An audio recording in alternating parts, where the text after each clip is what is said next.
Bienvenue dans cette vidéo sur l'affectation du résultat en moins de 5 minutes. On va essayer de vous expliquer les principes fondamentaux de ce chapitre. Alors, voici le plan de la vidéo. Nous verrons l'affectation du résultat en quelques mots. Puis nous verrons les différentes réserves qu'il existe, les dividendes, le report à nouveau. Et enfin, nous terminerons par une petite application. Alors, en quelques mots, l'affectation du résultat, c'est déjà répartir le bénéfice. Il y a des conditions de forme, mais il y a aussi des conditions de fond. Alors, les conditions de forme, c'est que c'est l'AGO, l'Assemblée Générale Ordinaire des Actionnaires, qui doit approuver les comptes de l'exercice et le projet de répartition dans les 6 mois qui suivent la clôture de l'exercice. Et pour les conditions de fond, il y a des règles à respecter, des règles légales, la loi, et des règles statutaires pour répartir ce résultat. Donc, on ne peut pas faire tout ce qu'on veut lorsqu'on a le bénéfice. Les réserves, il existe différents types de réserves. La réserve légale, elle est égale à 5% du bénéfice, mais cette obligation cesse lorsqu'elle atteint 10% du capital. On va prendre un exemple simple. On prend l'exemple d'une entreprise qui a un capital de 60 000 euros et qui a été créée en 2018. En 2018, elle fait un bénéfice de 20 000 euros. 20 000 euros x 5%, ça nous fait 1000. La réserve cumulée est donc de 1000. En 2019, 30 000 euros de bénéfice, soit 1500 euros. 5% de 30 000, ça nous fait 1500 euros. 1500 euros plus 1000, ça nous fait 2500. En 2020, un bénéfice de 40 000 euros, donc 2000 euros qu'on dote à la réserve légale, ce qui nous fait une réserve légale cumulée de 4500. En 2021, on fait encore un bénéfice de 40 000 euros. Donc, on devrait doter, normalement, la réserve légale pour 2000 euros. Or, on va seulement la doter de 1500 euros. Pourquoi? Parce qu'en fait, 60 000 euros x 10%, on va atteindre les 6 000 euros. Donc, comme on atteint les 6 000 euros, on va juste doter la différence, 6 000 moins 4 500, ce qui nous fait 1 500. Et donc, en 2022, les actionnaires ne seront plus, l'entreprise ne sera plus obligée de doter cette réserve légale, et donc, elle pourra mettre 0, voilà, tant que le capital ne varie pas. Les réserves statutaires sont prévues par les statuts. Enfin, dans les statuts, on prévoit soit leur montant, soit leur mode de calcul. Et enfin, les autres réserves, elles sont décidées chaque année en AGO, donc elles peuvent varier. Les dividendes. Alors, le dividende se compose de l'intérêt statutaire plus du super dividende. Alors, l'intérêt statutaire, il est proportionnel au capital libéré. On fera un petit exemple. Et le super dividende, c'est le même pour toutes les actions. Le report à nouveau, enfin. Alors, c'est une fraction du bénéfice d'une entreprise qui n'est ni distribuée aux actionnaires, donc pas de dividende, pas de mis sous forme de dividende, ni affecté en réserve. Il peut être débiteur ou créditeur. Lorsqu'il est débiteur, il est négatif, et lorsqu'il est créditeur, il est positif. Et c'est parce que l'entreprise n'a pas pu l'affecter, soit du fait des arrondis, ça arrive souvent, soit pour une décision de gestion, elle n'a pas voulu le donner sous forme de dividende, ni mettre en réserve. C'est important de savoir s'il est débiteur ou créditeur, et on va le voir tout de suite dans l'exemple. Alors, j'ai pris un extrait d'un sujet d'examen, et plus spécifiquement celui de 2013 en BTS CGO.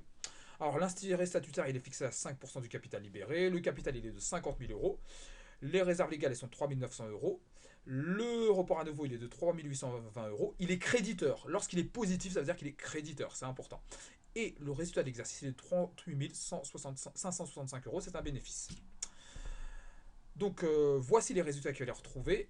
Et donc, c'était les annexes 15 et 16. En notre réserve, on décide de distribuer 15 000 euros.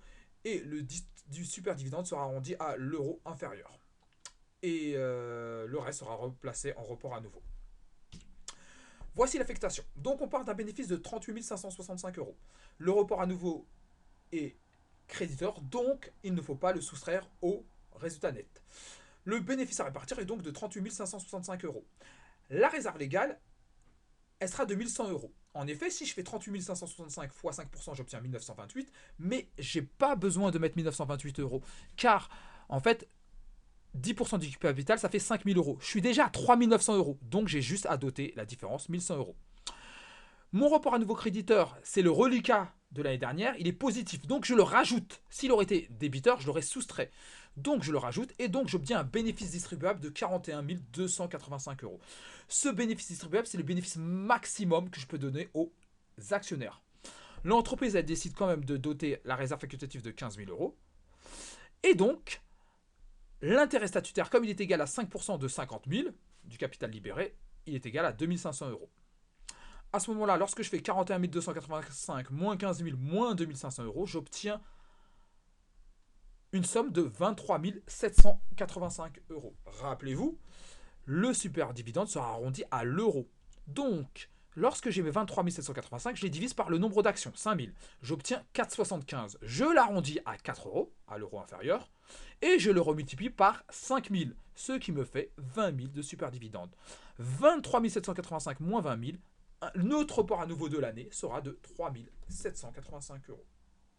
Pour l'écriture, c'est pas bien compliqué. En fait, je solde mes comptes 120 et 110. Je vous rappelle que le bénéfice a un seul créditeur et le report à nouveau, on l'a vu, il a un seul créditeur. Donc, comme je les répartis, je les remets à zéro, donc je les débite. Et donc, je dote ma réserve légale pour 1100 euros, mon autre réserve pour 15 000 euros, mon nouveau report à nouveau de 3 785 euros. Ici, ils ont distingué, il y avait deux actionnaires, donc ils ont distingué les dividendes de chaque actionnaire. En temps normal, vous utilisez juste le compte 457. Voilà.